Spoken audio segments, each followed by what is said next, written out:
bénissons le Seigneur Dieu Tout-Puissant. Nous glorifions son Saint-Nom, son merveilleux nom. Son nom excellent, son nom magnifique. Nous lui disons merci de nous avoir donné ce nouveau mois qui commence et ce nouveau jour. Nous bénissons l'Éternel Dieu pour la vie de tous ceux qui prennent à cœur ce rendez-vous avec nous. Je bénis l'Éternel Dieu des armées pour cette maison et je le bénis pour sa présence ce matin. Père, règne en maître absolu et inspire-nous à nous instruire les uns les autres afin que ton nom soit glorifié. Merci Seigneur, au nom de Jésus, j'ai prié. Amen. Je bénis l'Éternel Dieu des armées, frères et sœurs dans le Seigneur, et je le glorifie pour ce beau jour, ce merveilleux jour, ce mois excellent qu'il a bien voulu que chacun de nous commence en très bonne santé. Nous avons une pensée pour tous ceux qui sont alités dans les hôpitaux, ceux qui sont dans les maisons d'arrêt et également dans les centres psychiatriques. Que la grâce de l'Éternel soit avec chacun d'eux et que la main de l'Éternel Tout-Puissant puisse les toucher et les amener totalement à être libres de tout mouvement dans le nom de Jésus. Ce matin, nous allons commencer dans ce mois une nouvelle marche. Et ce thème, nous l'avons intitulé la vie du surnaturel. La vie du surnaturel. Vous n'êtes pas sans savoir que c'est le mois dans lequel nous célébrons tous la fête de la Pentecôte. C'est la fête de la Pentecôte. Celle qui vient souvent 40 jours après la Pâque. Alors, pour ce faire, nous allons quand même d'une manière ou d'une autre rester collés au temps et parler de la Pentecôte. Nous n'allons pas parler de la Pentecôte comme la réception du Saint-Esprit, parce que nous savons que bon nombre de ceux qui sont avec nous sont des croyants. Ils ont donné leur vie à Jésus-Christ, ils ont décidé de marcher avec Christ, malgré toutes les confusions, malgré tous les combats qu'ils mènent avec les différents messages. Le Seigneur Tout-Puissant préserve leur foi. Nous allons parler de la Pentecôte comme une vie du surnaturel. Celui qui se laisse conduire par l'Esprit de l'Éternel vit la vie du surnaturel. Et comment vivre la vie du surnaturel? Comment apparaît-on dans le surnaturel? Qu'est-ce qui se passe quand on est dans le surnaturel?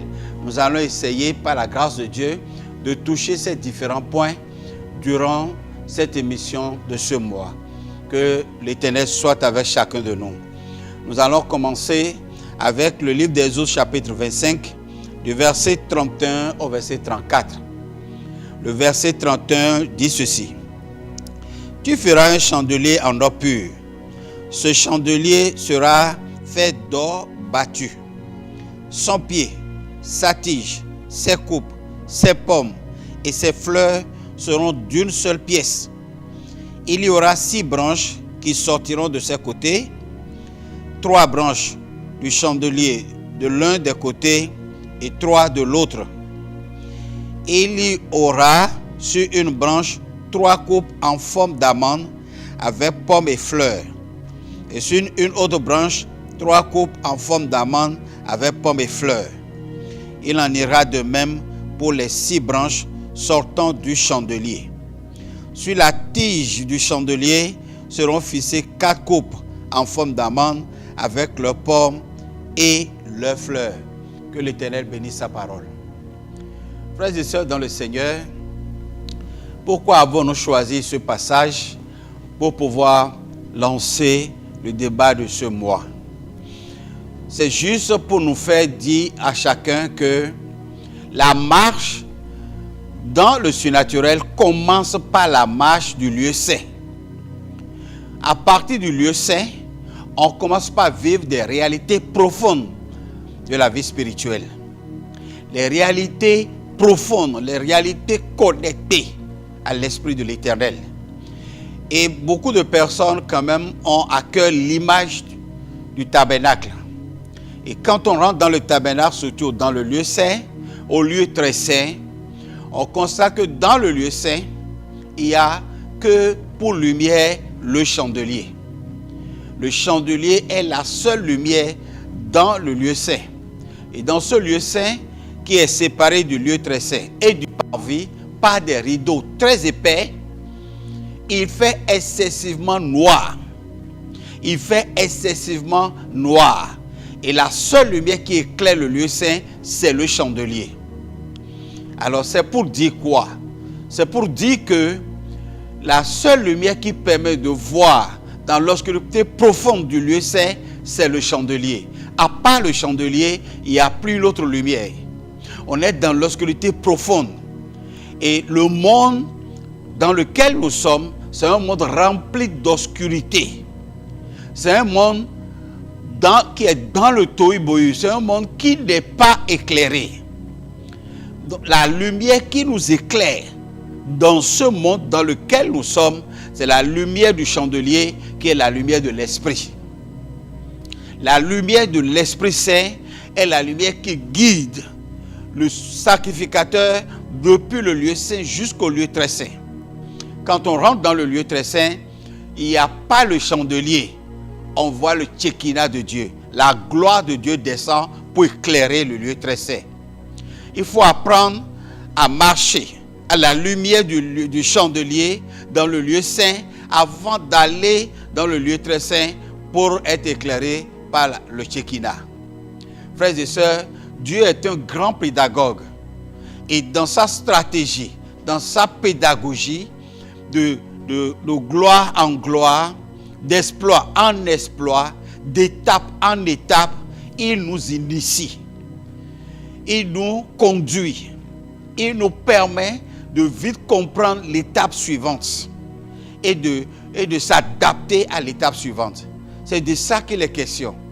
Dieu n'est pas un père qui tire la main de l'enfant et l'oblige à marcher à son rythme. Non. Dieu apprend à marcher à notre rythme. Dieu apprend à satisfaire nos besoins. Dieu nous apprend à nous adapter à son programme.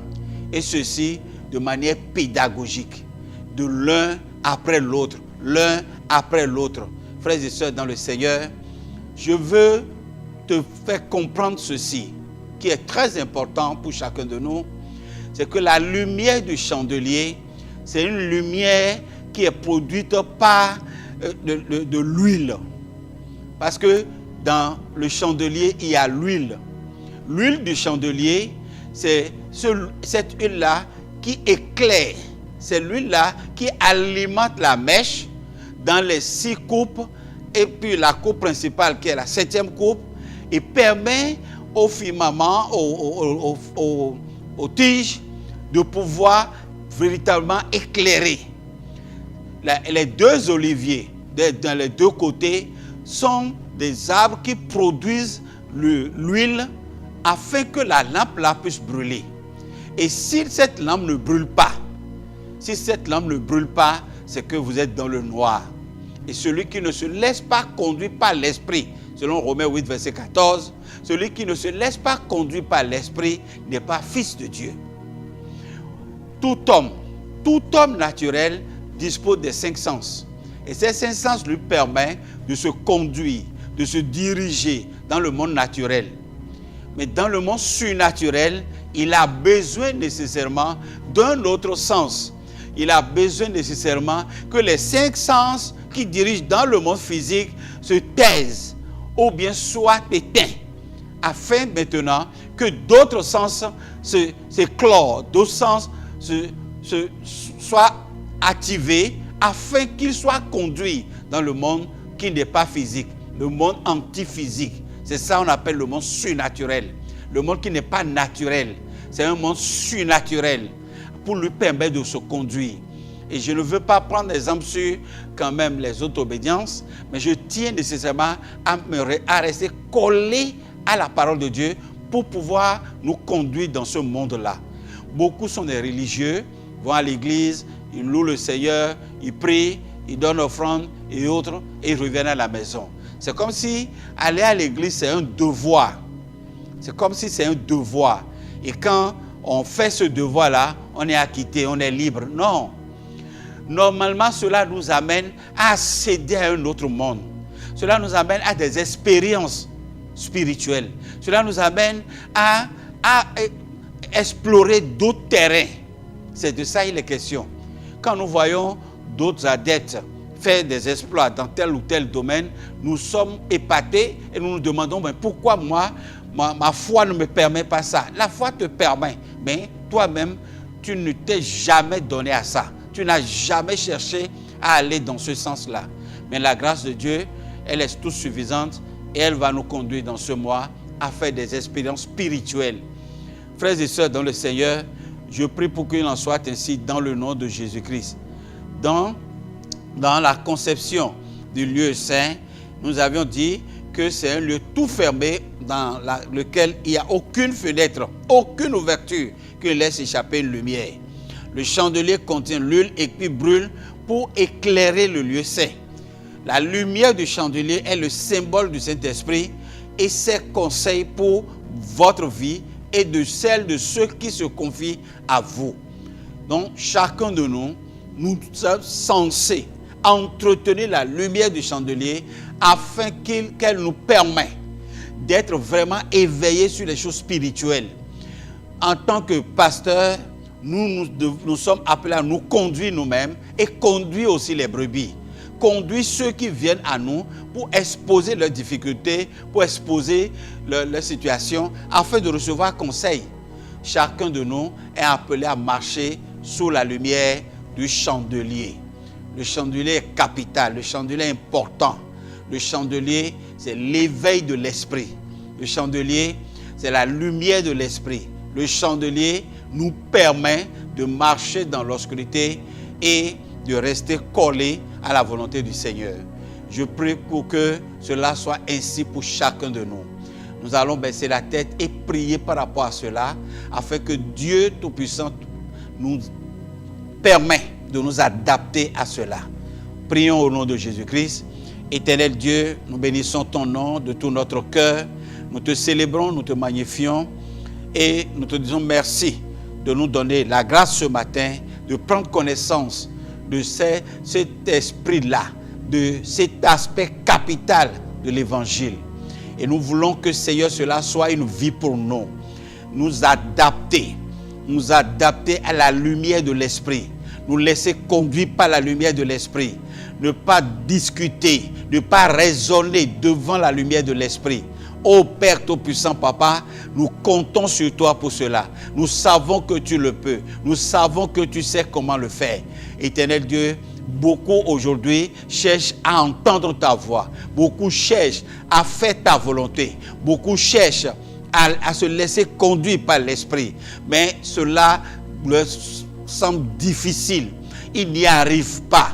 Mais je sais et je prie pour eux, afin que tu les amènes, Père, à reconnaître ta voix, à reconnaître, Père Tout-Puissant, quand tu marches devant eux, quand tu leur parles, quand tu les diriges, quand tu les orientes, quand tu les inspires.